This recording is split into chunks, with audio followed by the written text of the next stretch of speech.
Man and fish have been linked for sustenance and recreation since the beginning of time.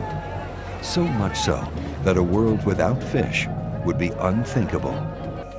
Fish are wild creatures, as magnificent as any animals on Earth, and a natural resource that enhances the quality of our lives. And yet the marine world has been misunderstood and disrespected for so many decades that some of our most important commercial fish stocks have collapsed and fragile marine ecosystems damaged. The sea's ability to sustain us and our planet is in jeopardy if harmful fishing practices and attitudes are not reversed.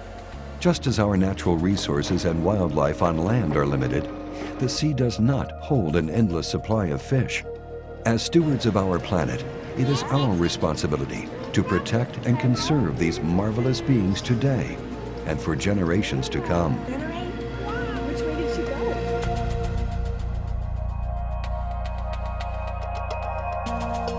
In a world older and more complete than ours, they move finished and complete, gifted with the extensions of the senses we have lost or never attained, living by voices we shall never hear. They are not brethren. They are not underlings. They are other nations caught with ourselves in the net of life and time.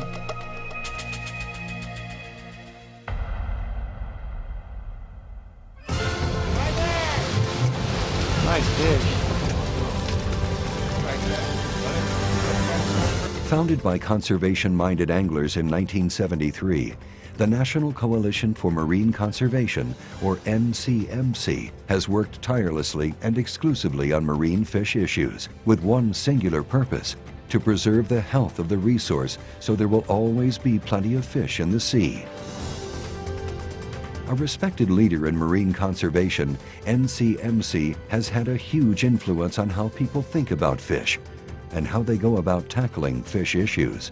By keeping focus on the fish, it's allowed us to build alliances and build bridges between environmental groups and fishing groups, whether they are recreational and commercial. You know, we've been in a unique position to do that, to bring these groups together.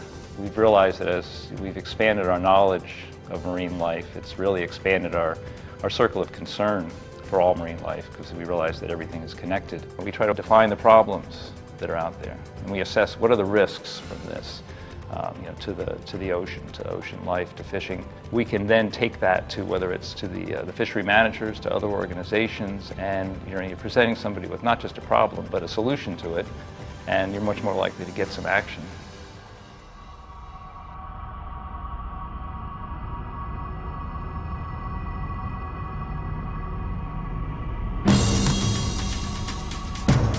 Look at that monster, man! NCMC's concern for large open ocean predators is evident in their conservation efforts, among which are the tunas, swordfish, billfish, and sharks.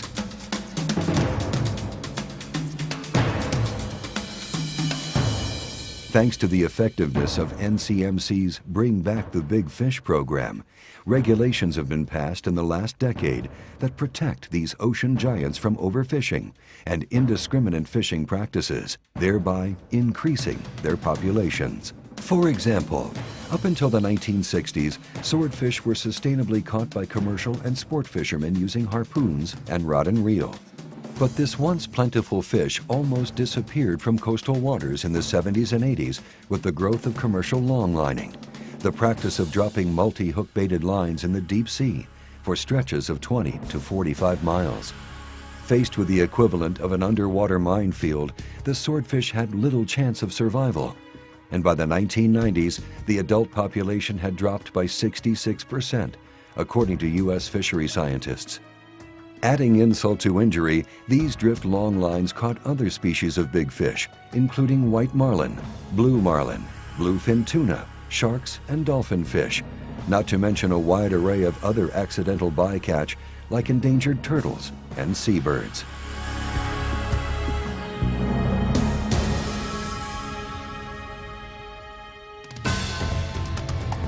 Precisely because they sit at the top of the food chain, the population decline of these apex predators has devastating consequences for the rest of the ecosystem. And though much is left to be done, the NCMC and its allies have made great strides in their efforts to conserve big fish. By the late 1990s, we had successfully gotten the International Tuna Commission, which manages swordfish too in the Atlantic, to put in place the first real cutbacks in ocean-wide fishing for swordfish. There were substantial reductions made by 1999 in the Atlantic-wide catch of swordfish, and at the same time at home we got some very large areas off the southeast that had been identified as swordfish nursery areas where there were tremendously high levels of catch and discards of juvenile swordfish, and this was retarding the recovery of swordfish. So those things happening at the same time really meant that within 5 years the swordfish population had rebounded to the target level. You know, we have to hold the standard that we're measuring there is that we've really protected a lot of fish by keeping that gear out of these areas, and they should not return until they can guarantee that they will be able to fish in a cleaner way and continue to protect those fish. It was really a wonderful thing to see the recovery of this fishery. When they closed the long line down, it took about a decade, but fishing has now come back very strong. We're seeing average size of swordfish now exceeding 100 pounds in terms of average weight, and catch rates have ballooned again. Despite these accomplishments, big fish efforts are continuously challenged, as evidenced by recent decisions affecting giant bluefin tuna, the highly prized target of the international sushi industry. You look at a fish that is never in the history of the world been in lower supply, and world demand has never, ever been higher. So simple supply and demand economics suggest that that fish has the potential for calamity. And unless the world groups together and puts a moratorium or a much lower quota on the bluefin tuna, I don't see much success of its survivability. Seeing their impact in the east, the NCMC turned its attention to the west, successfully assisting in banning longlines in large areas off the Pacific coast. Since then, NCMC has joined other organizations in an effort to keep indiscriminate and wasteful fishing practices out of Pacific waters. Though big fish regulation is well underway in the United States, certain species continue to be depleted because of consumer demand both in the U.S. and abroad. In fact, America's health-conscious effort to eat more fish has put Pacific marlin at risk of extinction. In an effort to save billfish populations, NCMC teamed up with like-minded organizations to launch the Take Marlin Off the Menu campaign. The United States has a responsibility to do everything it can to conserve marlin. By raising the profile within the United States, we can make billfish conservation a priority of the U.S. government as it participates in international fishery commissions in the Pacific. We have a marlin-free pledge that restaurants and chefs can sign on to say that they're taking the pledge not to serve marlin at their restaurants. And whenever you can find a fish that captures the public's imagination and attention, you can bring more people to paying attention to what's going on in the ocean and caring about it.